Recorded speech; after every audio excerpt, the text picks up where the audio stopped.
It didn't take long for the opposition Free National Movement to have its say on the Davis administration's mid-year budget statement, and as Corval Pyfrom reports, as perhaps expected, members did not find much, if anything, to cheer about.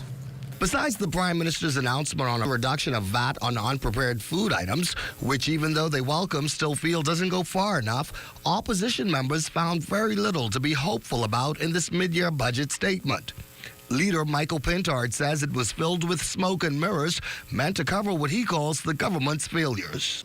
Failed to provide relief for the cost of living, failed to provide a pathway for sustainable economic growth and development, and failure to show how they have governed in a fiscally responsible manner and how they have been transparent with what they do with your money.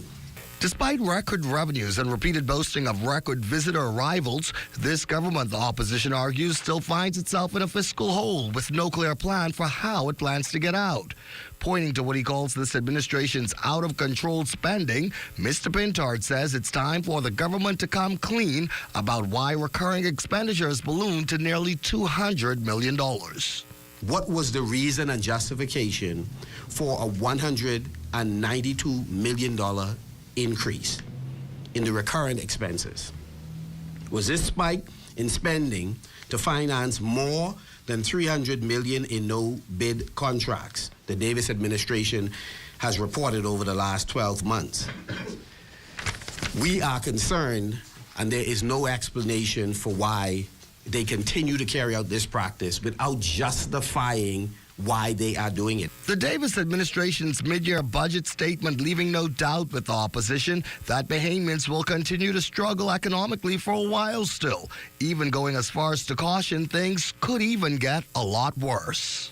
Bahamians right now are in a cost of living crisis. Yes. From the length and breadth of the Bahamas, we are in a cost of living crisis. We are not saying that the government caused the crisis, but the government ought to be mitigating the crisis.